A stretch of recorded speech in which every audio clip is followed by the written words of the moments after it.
नमस्कार, आप देख रहे हैं न्यूज एक्सप्रेस और मैं हूं आपके साथ शाफ्ती पटनायक। राजस्थान की राजनीति में उस वक्त तापमान अचानक बढ़ गया जब विधानसभा के भीतर एक सवाल ने पूरे सदन को गर्मा दिया। मुद्दा था पशु बीमा योजना, लेकिन बहस सिर्फ बीमा तक सीमित नहीं रही। सवालों के तीर चले, आवाजें ऊंची हुई, मर्यादा पर बहस हुई और कुछ देर के लिए सदन का माहौल हंगामे में बदल गया। ये सिर्फ आंकड़ों की लड़ाई नहीं थी, ये विश्वसनीयता बनाम वादों की जंग बन गई। नेता प्रतिपक्ष टीकाराम जूली ने सरकार को सीधे कटघरे में खड़ा कर दिया।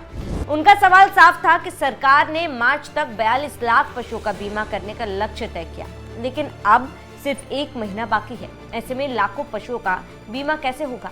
टीकाराम जूली ने पूरक सवाल करते हुए कहा कि सरकार स्पष्ट बताए कि इतने कम समय में यह लक्ष्य कैसे पूरा किया जाएगा, वरना ये सिर्फ कागजी घोषणा बनकर रह जाएगा।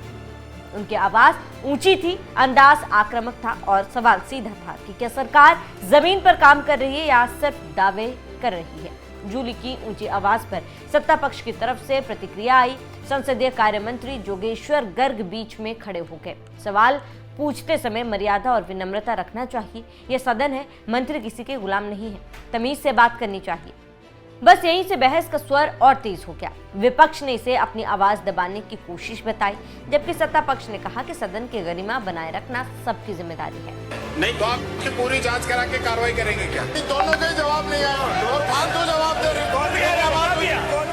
जानकारी देते चले कि विपक्ष पर पलटवार करते हुए कहा कि पूर्ववर्ती कांग्रेस सरकार ने 2023-24 में मुख्यमंत्री कामधेनु बीमा योजना शुरू की थी।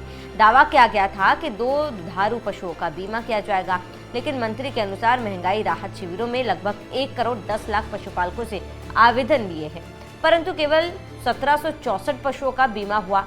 23 क्लेम मिले, लेकिन किसी को भुगतान नहीं हुआ। मंत्री ने कहा कि वर्तमान सरकार ने आते ही 7,33,000 रुपए का भुगतान किया और योजना को प्रभावी तरीके से आगे बढ़ाया। उनका दावा था कि 42 लाख पशुओं का बीमा लक्ष्य सिर्फ घोषणा नहीं बल्कि कार्य योजना का हिस्सा है। सवाल यही है कि क्या 42 लाख का लक्ष्य वास्तविक है? क्या प्रशासनिक मशीनरी इतनी तेजी से काम कर सकती है? क्या बीमा कंपनियों की तैयारी है? क्या गांव-गांव तक पहुंच बनाई गई है? राजस्थान में पशुपालन सिर्फ आर्थिक गतिविधि नहीं बल्कि ग्रामीण अर्थव्यवस्था की रीढ़ है।